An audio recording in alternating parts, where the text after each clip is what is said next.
Good morning. Today's topic is genetic engineering,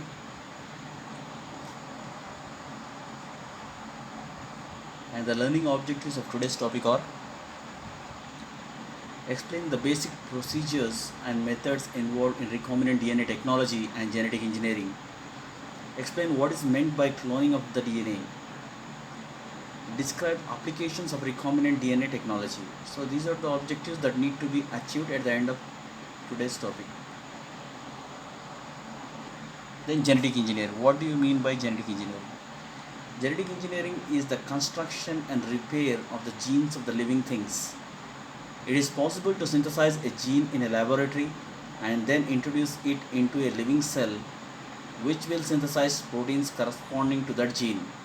So, an artificial gene was first synthesized by an Indian born American scientist by name Hargobind Khurana, for which he was awarded with the Nobel Prize.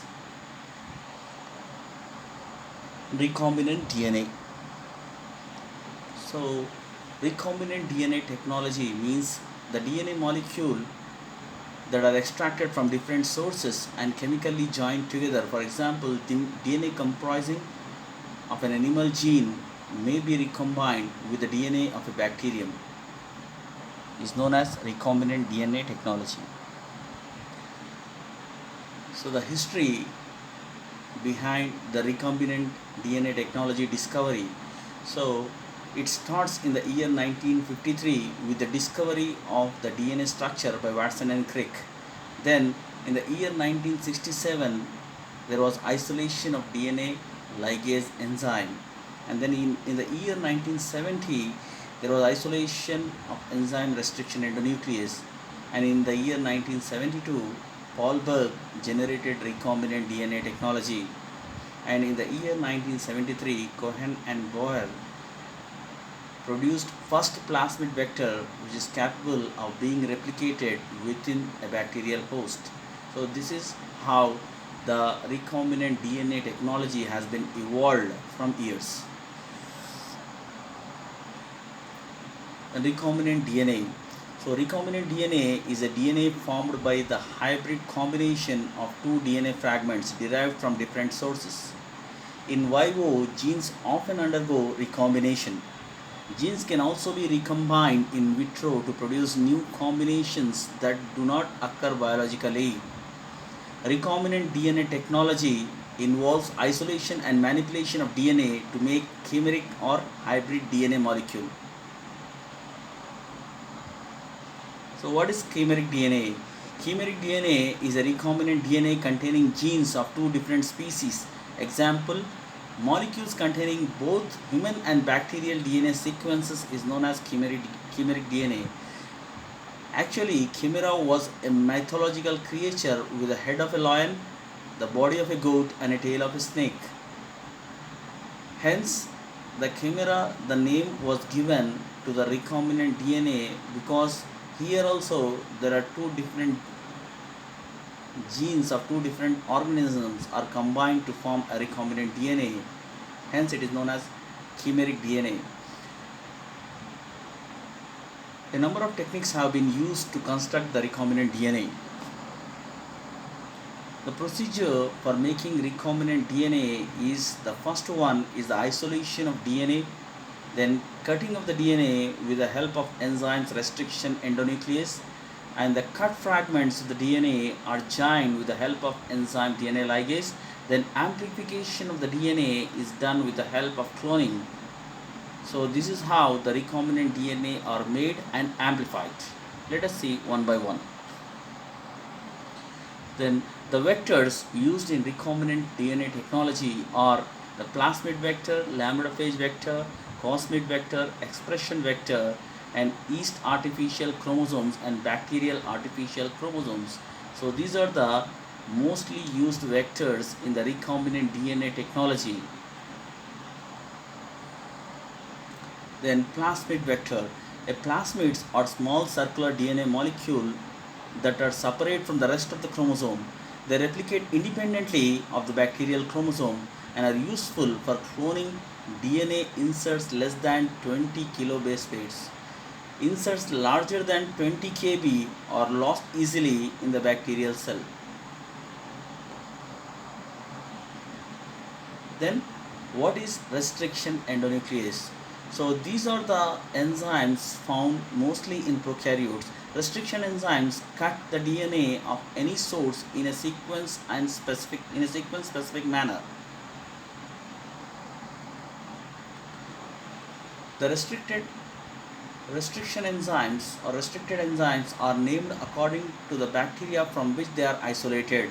For example, E. coli is isolated from Escherichia coli and BAM-HI is isolated from Bacillus aminoliquefaciens. And restriction endonuclease recognizes the specific base sequence of a double helical DNA, usually 4 to 6 base pairs in length, and cleave both strands within this sequence. Most of the DNA sequence recognized by restriction endonucleases are palindromic. So it means that both the strands of the DNA have the same sequence when read in 5' to 3' direction. So here you can see in the diagram that the palindromic sequence from 5' to 3' direction are read as CTTAAG.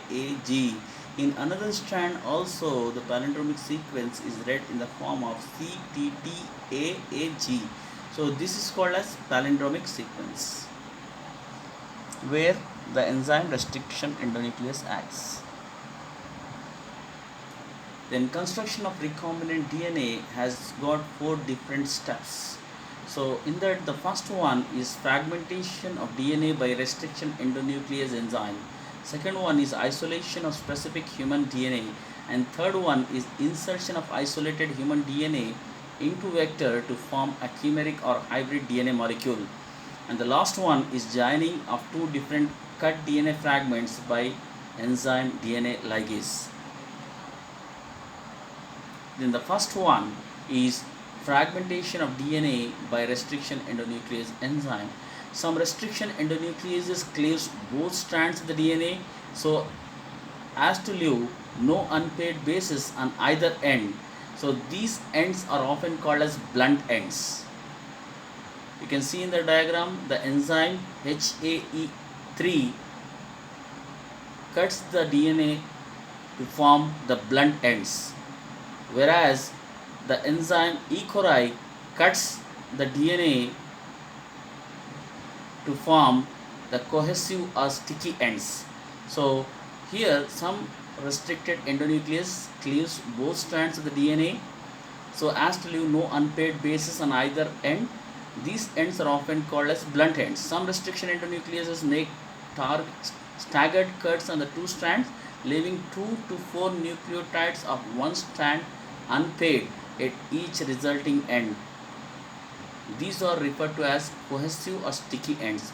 So cohesive or sticky ends are formed by the action of enzyme restriction endonuclease E. coli, and blunt ends are formed by the action of enzyme restriction endonuclease HAE3.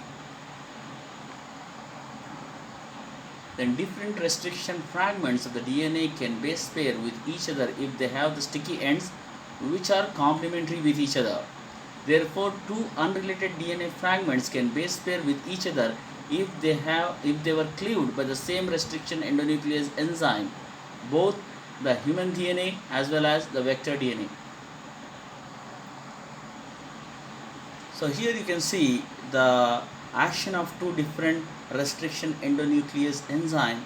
So the action of enzyme restriction endonuclease enzyme E. coli produces sticky ends, and the action of enzyme restriction endonuclease HAE3 produces blunt ends. Then the second step is the isolation of specific human DNA.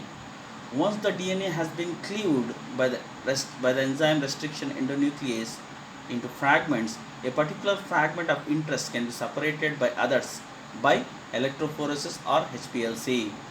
Then this is called as isolation. Then the third step is insertion of isolated human DNA into vector to form chimeric or hybrid DNA molecule. So a specific selected fragment of the DNA of the human genome is inserted into a vector to form a chimeric DNA. Then the last and final step is joining of two different cut DNA fragments by DNA ligase. After the fragments of DNA, one from the human genome and another from the vector DNA, have base pair, the ends are covalently joined by the action of enzyme DNA ligase. Restriction enzymes in conjugation with DNA ligase therefore can produce vector containing recombinant or hybrid or chimeric DNA. So once the DNA fragments are cut with the restriction endonuclease and they are inserted into the vector and they are ligated, now the chimeric DNA or hybrid DNA is ready to get cloned. Then construction of recombinant DNA molecules. So here you can see the action of enzyme restriction endonucleases, which E. coli restriction endonuclease, which produce sticky ends. So in both the DNA of a bacteria, the vector DNA, and the human DNA, the same enzyme E. coli acts and produces the sticky and identifiable sticky ends.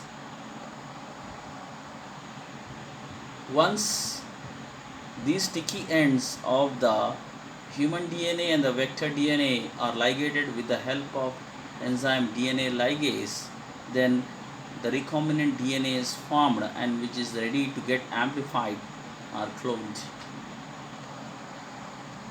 So now the cloning. Cloning is a technique developed for amplifying the quantity of DNA in vivo. Cloning allows for production of a large number of identical DNA molecules. So cloning of human DNA in bacteria using recombinant DNA technology. So cloning of human DNA in bacteria using recombinant DNA technology. So in this, the first step, the introduction of recombinant DNA into appropriate host cell. So the recombinant DNA which is formed is inserted back into the bacterial cell or host cell by the process called transformation.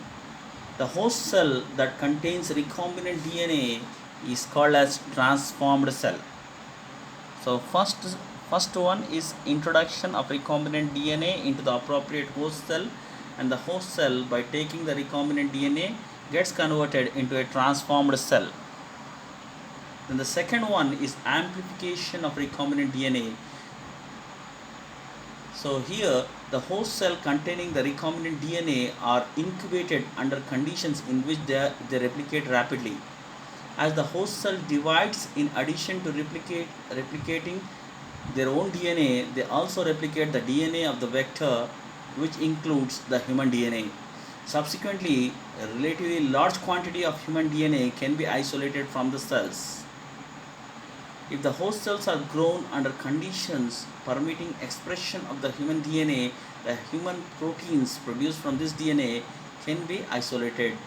So at the end of amplification of the recombinant DNA, a large number of desired copies of the cloned human DNA as well as a large number of desired proteins can be isolated by using the technique of recombinant DNA technology. Now the applications of this recombinant DNA technology in agriculture, it is used for growing the crops of your choice, like pesticide resistant crops, fruits with attractive colors, all being grown in artificial conditions using the recombinant DNA technology. And in pharmacology, it is used for artificial insulin production, drug delivery to the target sites, and in medicine it is used in gene therapy, antiviral therapy, vaccination, synthesizing clotting factors, etc. And the other uses are also like fluorescent fishes, growing of fluorescent fishes and glowing plants can also be produced with the help of recombinant DNA technology. And the molecular basis of the disease The recombinant DNA technology is used to understand the molecular basis of large number of diseases. For example, it is used to understand the molecular basis for familial hypercholesterolemia, sickle cell anemia, thalassemia, cystic fibrosis, and muscular dystrophy, etc. So, the molecular basis of this disease can be understood by using recombinant DNA technology.